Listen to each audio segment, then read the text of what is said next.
Hello everyone. In this chapter, we are going to explore some of the theories and models that can be used to support your planning and designing a blended learning for your course or program. Why is theory important? Creating truly effective blended learning takes more than just a few helpful tips and techniques. We also have to understand the key concepts in blended learning and what makes it successful. To make better implementation decisions and create deeper and more meaningful learning for our students, we must ground our practice in theory.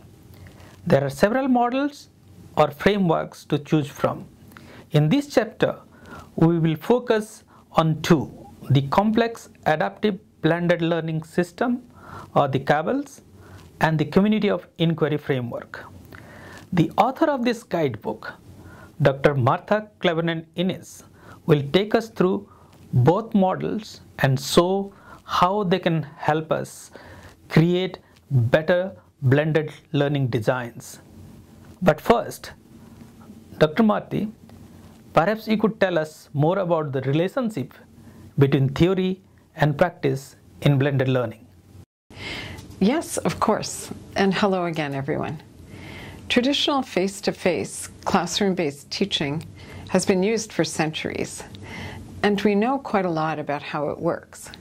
Distance and distributed education is, of course, much more recent, especially when it comes to technology-enabled learning.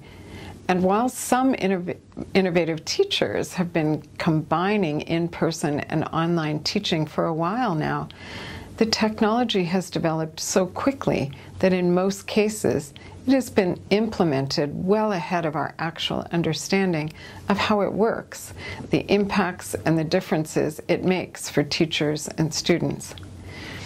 It's really only in the last 2 decades that we've begun to develop frameworks for understanding its implications and the necessary conditions for effective blended learning design. I see. So for this chapter, you have selected 2 frameworks that you think are particularly useful for planning and designing blended learning. Yes.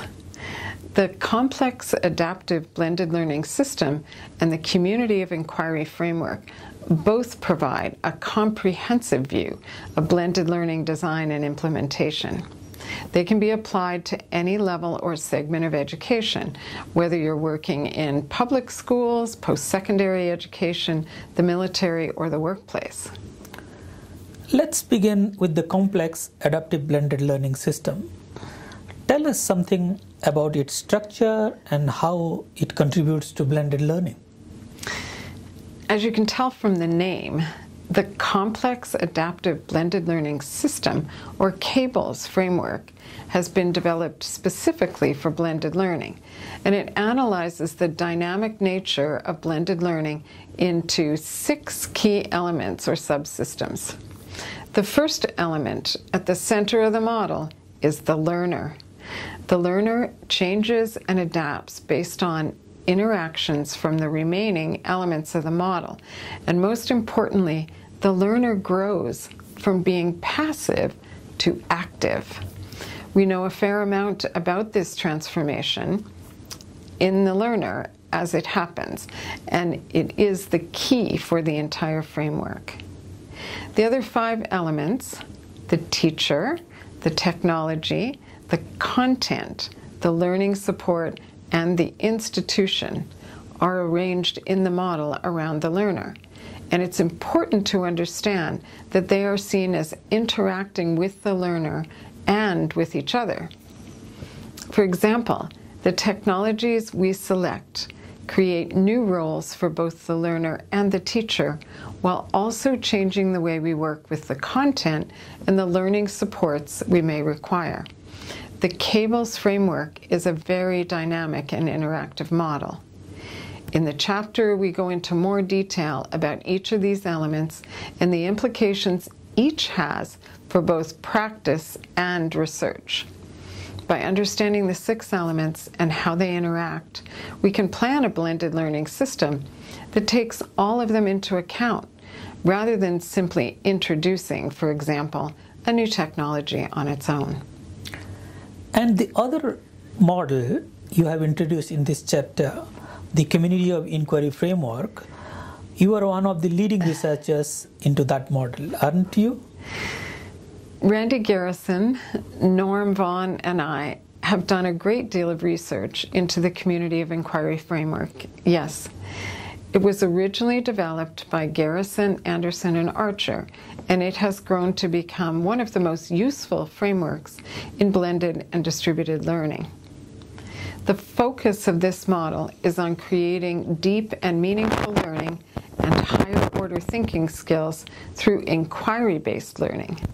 The framework describes learning as the convergence of three presences: cognitive presence, teaching presence, and social presence, all of which, again, interact with each other to set an appropriate climate and regulate learning, as well as supporting discourse between learners and teachers.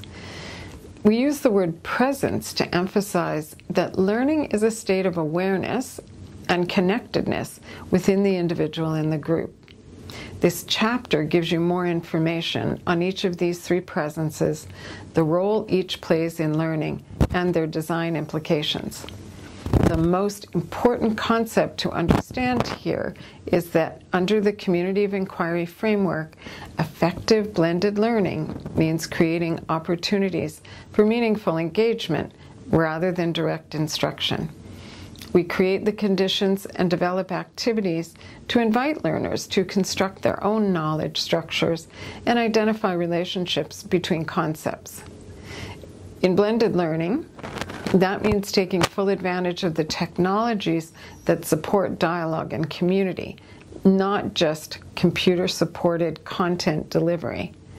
Later chapters will provide some concrete examples showing how this can work. This is sounding like a very interesting chapter. Beyond the two main models we have discussed so far, the chapter also includes 7 blended learning structures and the SAMR model as well. Yes, these are very important. The 7 blended learning structures describe some of the different ways we can combine in-person and online learning, including the flipped classroom, the rotation model, and even the blended MOOC. These give you different options as to how you can construct your own blended learning course or program. This also prepares you for other chapters as well.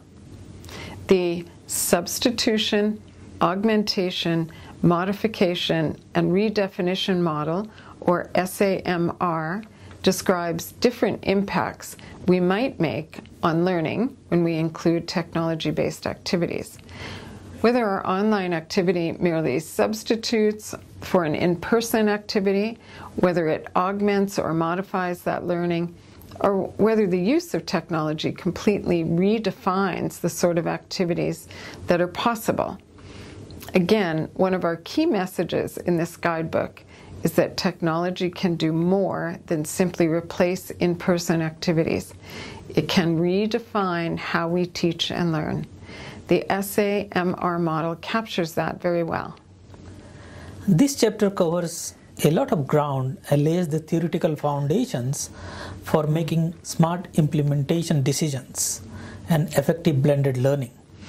This requires careful reading and understanding the theories and model. Thank you, Dr. Martha Cleveton Innes. You're welcome, and enjoy the chapter.